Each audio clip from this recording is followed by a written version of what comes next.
E a reforma da Previdência, então, ficou, Carolina Bahia, como uma medida que não foi adiante, né? O governo acabou desistindo, sepultando de vez ou jogando a toalha em relação à reforma da Previdência. Ministro-chefe da Casa Civil, Eliseu Padilha, bom dia. Bom dia, Escola. Bom dia aos ouvintes. Muito obrigado por nos atender. Nesta terça-feira nós estamos aqui, ministro, avaliando o que foi determinante para o governo não conseguir levar adiante a reforma da Previdência, na medida em que trabalhou muito fortemente para conseguir aprovar essas medidas aí. Veja, nós tínhamos, vamos retroagir a maio, né? Naquele dia fatídico lá de 17 de maio. Antes daquela ação sem nenhum fundamento da Procuradoria-Geral da República, nós vimos já por todos os lados que foi uma montagem. Antes daquilo nós tínhamos os votos necessários para nós podermos aprovar a reforma da Previdência. Estávamos caminhando para tanto. E foi interrompido e ali, naquele momento, nós perdemos as condições que a gente tinha, tivemos que tentar reconstruir. Fomos reconstruindo. Agora, nós já tínhamos uma base razoável, mas ainda não temos certeza de que a gente poderia votar a reforma da Previdência. Então, o que o presidente da República se viu forçado a fazer? Ele viu que a situação do Rio de Janeiro estava absolutamente fugindo do controle. E seria temerário permitir que uma unidade da federação fugisse do controle e sem que tivesse uma participação objetiva do governo federal. Isso foi fator determinante para a decretação da intervenção na segurança pública do Rio de Janeiro. Outro aspecto que também não pode ser ignorado é que a oposição, os que não querem a reforma da Previdência, eles trabalharam muito cedo lançando inverdades.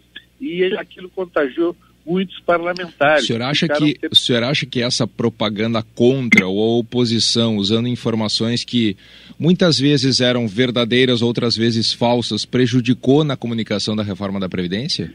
Não tenho dúvida nenhuma. Eu tenho que admitir que na guerra da comunicação nós saímos atrás.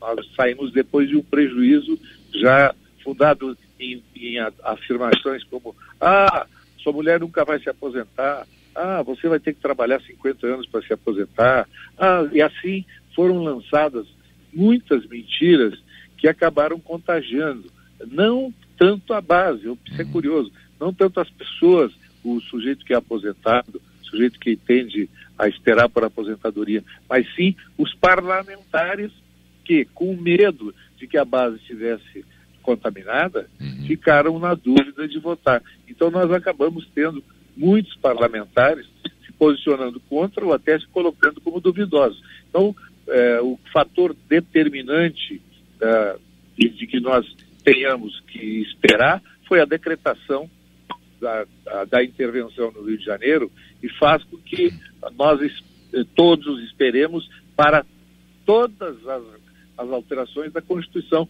Não é só a questão da reforma da Previdência. Nenhum projeto de emenda constitucional tramita nesse período. Então nós teremos que esperar.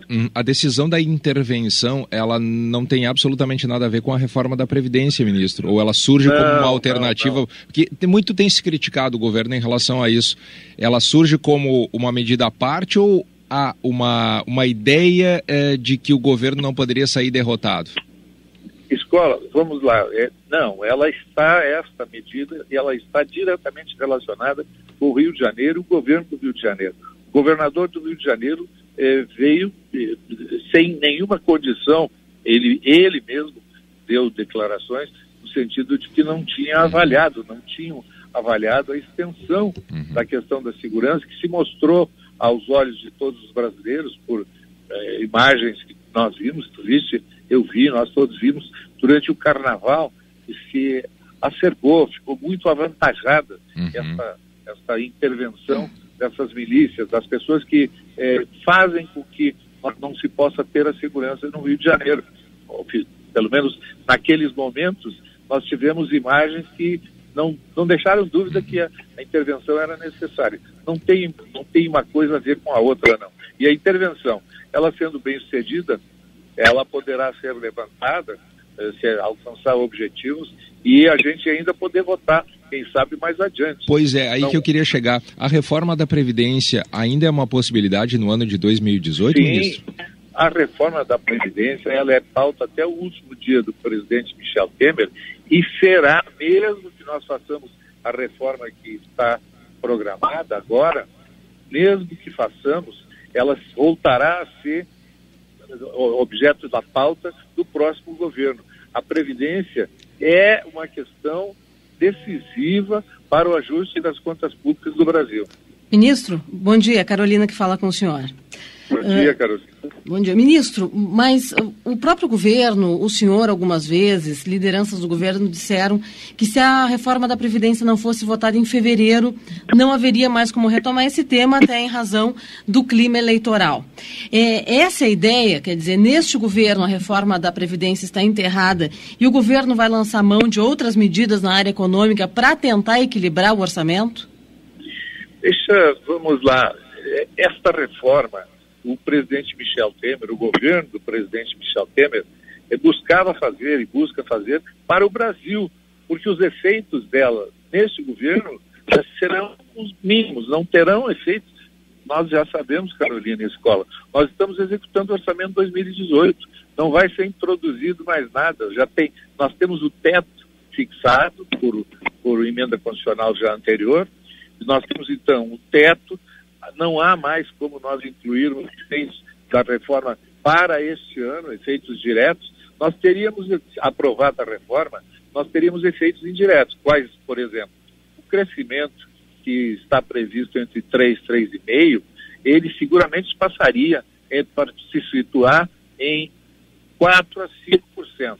Então o PIB iria crescer mais, nós poderíamos ter uma maior arrecadação, mais desenvolvimento na nossa economia, e com isso nós ganharíamos de forma indireta.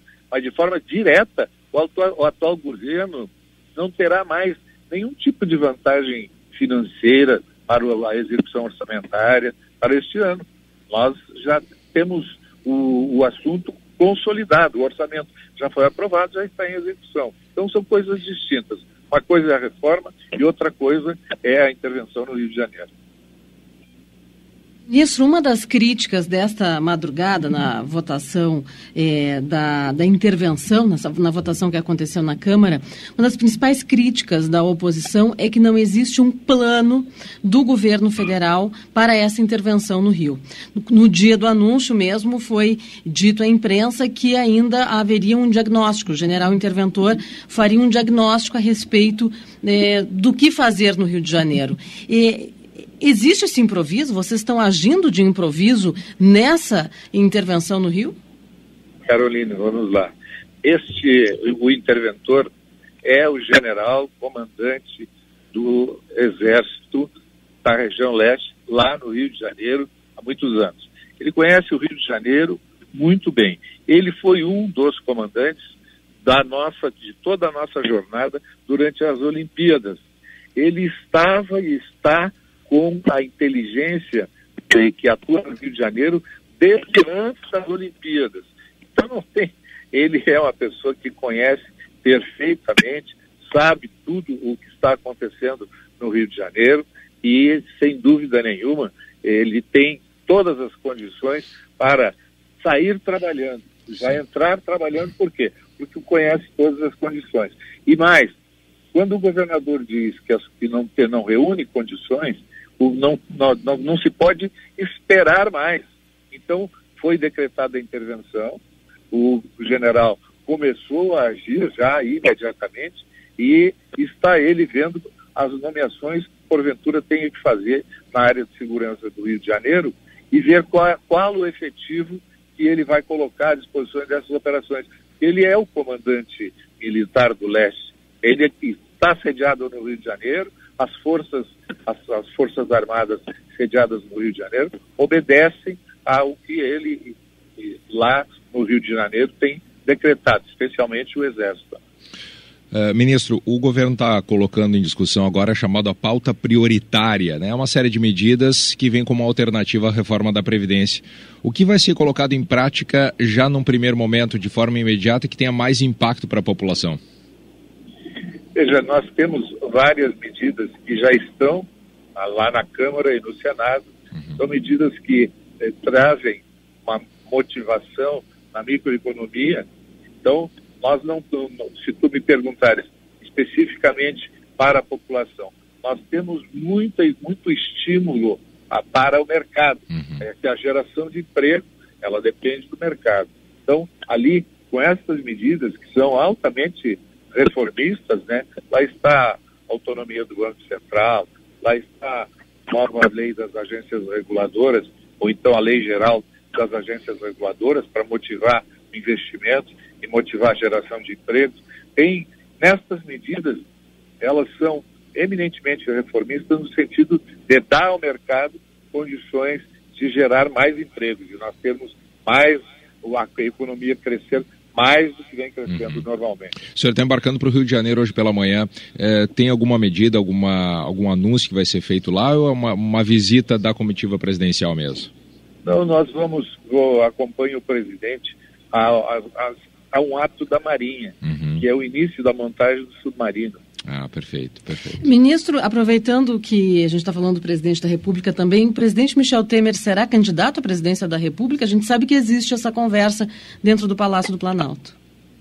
O que o presidente tem dito é que o candidato dele será conhecido no fim de maio, começo de junho. Eu não excluo a hipótese do candidato dele ser ele mesmo. Eu não excluo essa hipótese. Mas ele não tem admitido ainda que se possa ser candidato. O senhor defenderia essa possibilidade?